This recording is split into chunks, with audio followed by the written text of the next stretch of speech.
is located on the 6th floor of the SLC and is at the corner of Yonge Street and Gould Street and is part of the Ryerson University campus, in the heart of downtown Toronto.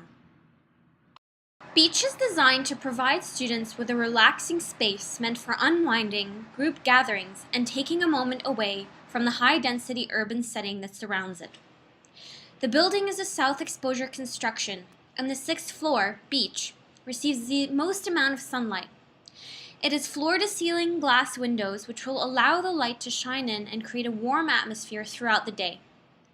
The current layout of this space accommodates 3 different types of furniture: soft seating such as pads and couches, and hard seating such as tables and desks and the floor itself, which becomes seating. None of the furniture is fixed to the floor, and this suggests that the space conforms to the needs of the individual. In the study of behavior and environment relationships, the concept of personal space, territoriality, and crowding are very important. Personal space is a dynamic, active process of moving towards or away from others.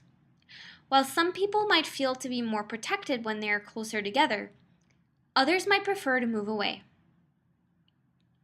Built environments can be planned in a way that they permit changes in personal spacing based on changes in the circumstances and the desired level of interaction.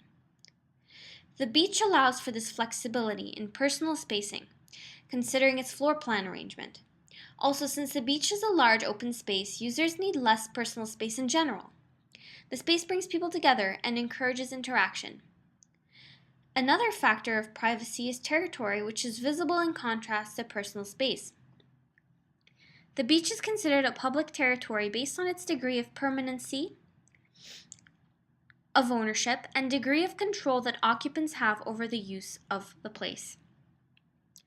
Although the Beach is considered as a public space, movable furniture and desks allow the individual to personalize their territory in a temporary way for the time that they're occupying the space.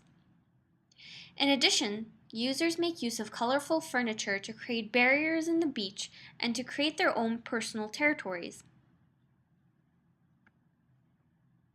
Due to the vast open space, there is a lack of perceived privacy and safety and enclosure.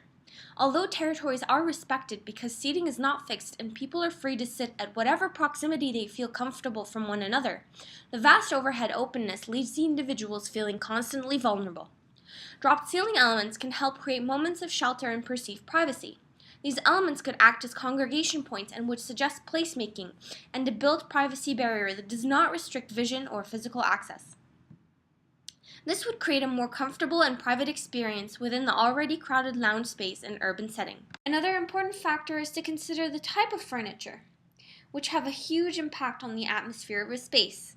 And based on Dasquier S. and Reed M. in 2011, curvilinear furniture forms advocate the feelings of happiness, calmness, and relaxation.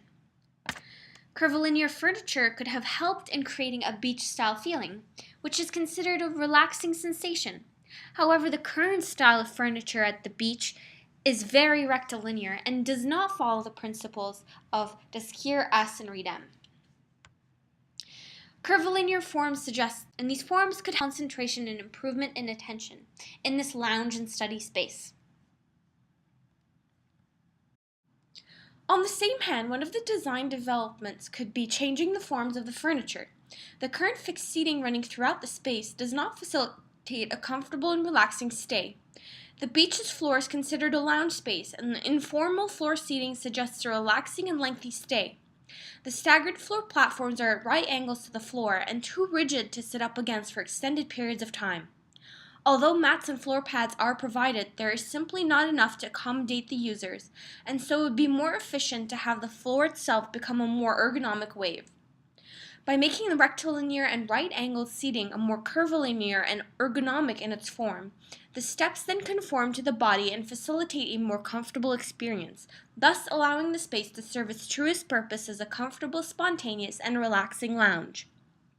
This would also create a more distinguished and clear difference between circulation routes and seating space, reducing the cognitive load and stress involved in navigating around individuals who might have chosen to sit on accessibility ramps, for example.